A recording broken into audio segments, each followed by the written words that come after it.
Hey guys, and welcome to Curl Dislike. These are basically videos of things I dislike, so you might agree with them, might not. With that being said, today's topic is actually an interesting one. If anybody goes to the movie theaters, you're going to deal with this topic that I'm going to talk about. And today's topic is Curl Dislikes, disruptive people at the movie theaters. And I'm going to begin off with babies, newborns, and stuff on top of that. Here's the main question. Why would you take a newborn baby to a movie theater when you know for a fact if this baby, let's just say 3 months old, will just, wah, I want milk. You gotta change my diaper. You gotta make me burp. And here's the thing. I'm saying what the baby wants. But in reality, do we know what the baby wants? The baby cannot communicate. The baby communicates by crying. So there are a couple of things that the baby needs at that moment. So why would you take a newborn? Why can't you just ask your parents or a family member to just take care of the child while you just go see this movie? Instead of taking the movie and disrupting everybody in the movie theater with a crying baby. That is just obnoxious. The next one is, you can just get a babysitter for that baby. So if your family or your parents can't do it, hire a babysitter for 2 or 3 hours. Or lastly, ask a friend to take care of the child so you can see this movie. And then you'll say, well, I'll do you a favor next time. It's simple, but don't take a baby to the movie theaters. My dog. What are you doing, DJ? Anyways, the next topic is going to be with children. Now, this is more ranging to 3 or 5. And this is basically taking a child to see a rated R movie. Now, let's just say, for instance, I know a lot of kids got to see Deadpool. Why would you take a child to see Deadpool? That is a big no-no. Yeah, it's a superhero movie. There's action, all that stuff. So you'd be like, oh, he'll be distracted by that. But the simple fact is, there are going to be words that kid is going to click on. Like with Superman 2. If you would have taken your kids to that and people complained about it, and this is why superhero movies normally don't have any language, is because in Superman 2, when they were robbing they were robbing and they were going into the boat. No, that's Superman 1. My mistake. The guy literally said, move your butts. But he said the A word. And I'm like, oh boy. And this was the 70s. I know parents complained about this because they were like, now my kid is saying the A word. And this is some of the reasons why we don't take kids to the movie theaters to see movies that are rated R. Especially Deadpool, because there was a scene where he was just talking about, you need to leave because I am about to masturbate. Or where he was masturbating with a unicorn or a pony, whatever it was, I can't recall. And yeah, that is funny. But to a kid who doesn't know what that means yet, Mommy, Daddy, what is masturbation? Yeah, awkward moments, especially if you have to explain what that means. That's why I liked it in Ghostbusters 2, even though you probably will be like, what does that mean? When Bankman and Egon were fighting, and he goes, women like me for my epididymis. I was just like, oh, and that was a scientific word. So for us who didn't know anything, it had to do either sexual or it had to do something with the brain. And it actually turned out to be sexual if you know what epididymis is. So I just found that hilarious because I found that later on, but I didn't click on it when I was younger. But as I grew up, I was just like, what the heck? But if you click on it as a kid, you're gonna wanna know what that is. Especially with Teenage Mutant Ninja Turtles. Even though this was a kid's movie, they complained about this, and that's why in the second one there was no word like that, but there was a scene where the guys with the turtle said, damn! And that just blew up on the movie because a lot of parents complained about it. Yes, we don't want our kids to say inappropriate words or words that they're not supposed to know yet. But it happens, and that's because sometimes we take them to movies that they're not supposed to see. Now, I'm going to also go with documentary type of movies or movies that are drama. And why would you take a child to see a movie? Like, I'm going to pick J. Edgar. Why would you take that kid to watch that movie if you know well that movie is just pure drama, pure talking?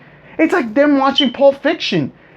They're not really going to understand the dialogue. They're going to be like, where's the action scene? Or when they start dancing, the kid is going to be like, yeah, whatever. I want to see action. Or I want to understand this movie, but there is so much communication with the movie, and it's all about paying attention. And kids really don't have that level where it's like, I'm gonna sit here, ooh, that is very interesting, ha ha ha. Oh, they're talking about robbing a diner, how interesting, wow, that is good point. No, it doesn't work like that. It works for adults, maybe teenagers, because there are teenagers who just want pure action, but it is a tough area to take kids to, and I wouldn't recommend to take kids to see dramas or documentaries, because then you're gonna make those kids walk around or talk or be like, give me your cell phone because I want to play on the cell phone.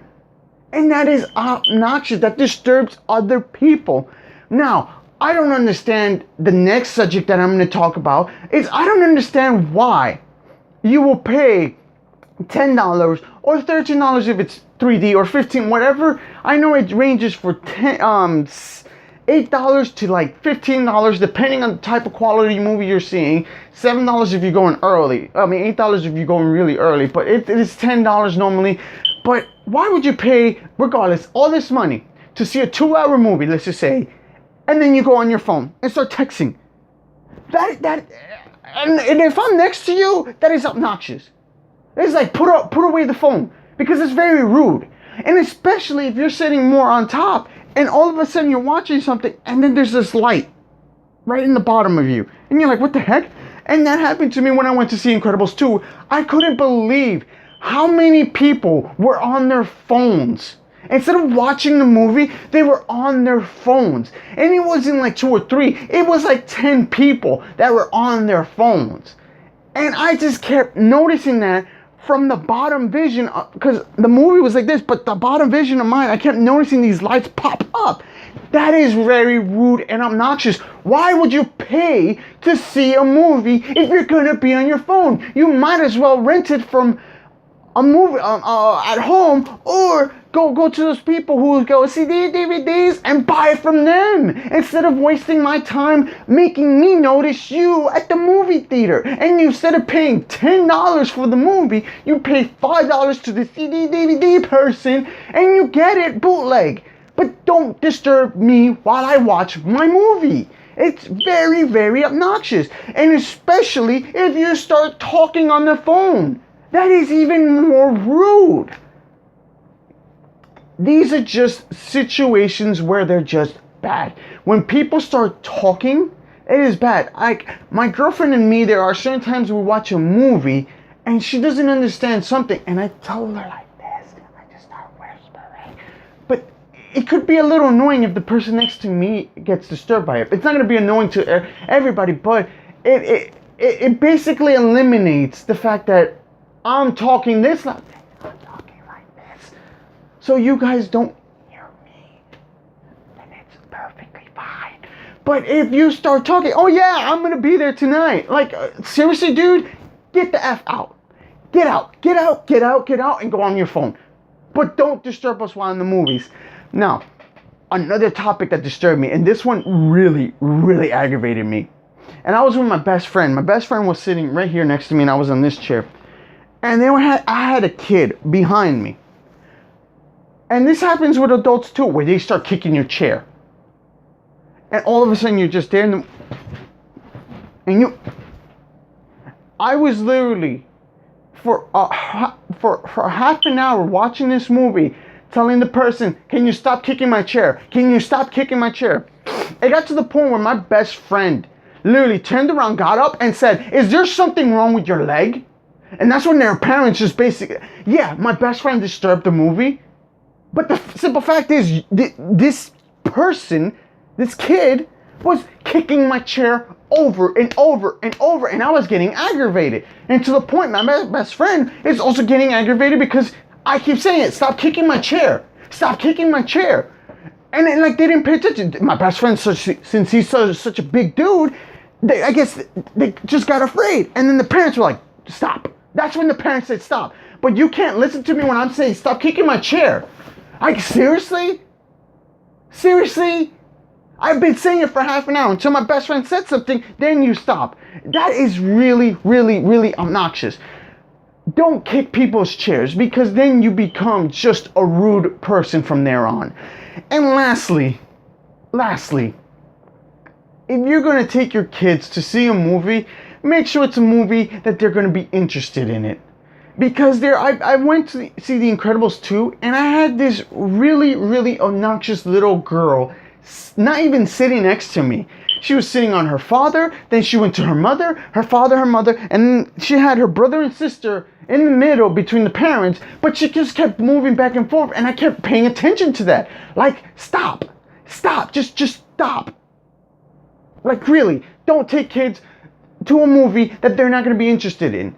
Don't take somebody who's going to go to a movie that they're not going to be interested in, because if they're going to be on the phone and disturb me while I'm trying to watch a movie, that is just obnoxious. So yes, I really do dislike people who basically go to the movies just to disturb your movie experience. I paid money to see this movie. I don't want people to disturb me. You want to go get up and go get popcorn and block me for a few seconds? That is obnoxious, but it's not going to disturb my 2-hour experience with this movie just because you passed a second through the movie. It's not going to disturb me. You're going to go to the bathroom. I understand. Then you disturb me one more time because you had to pass by again, but that's like 2 seconds within the movie, so it's not going to disturb me. But it is going to disturb me. You're going to kick my chair. You're going to be on your phone. You're going to have children that are not interested in the movie, or you have newborn babies. Oh, and another one that does disturb me, if you're tired, don't go to the movies. I almost forgot about this topic. If you're tired, don't go to the movies, because I don't want to hear. Because then that just disturbs my movie. Don't go to sleep in the movies, and don't just start snoring, because if you're tired, you might as well not go. Please, just don't go here tired. So with that being said, I got a special thanks for you guys for watching. If you guys have any type of experience that I have talked about, or I miss a subject that I didn't talk about, please leave it in the comments below, because seriously, there are times that we deal with disturbing people at the movie theaters, and it's really, really obnoxious. Even at all the movies, it says please be courteous and do not disturb anybody here. Please turn off your phones, and if your phone goes off, that's even more disturbing. So please just turn off your phones. Don't go on your phones. Just don't do anything that's stupid, that disturbs people while watching their movie. They want to enjoy the experience. They want to enjoy this movie. Please don't disturb people. So I got a special thanks for you guys for watching, and I'll see you guys next time.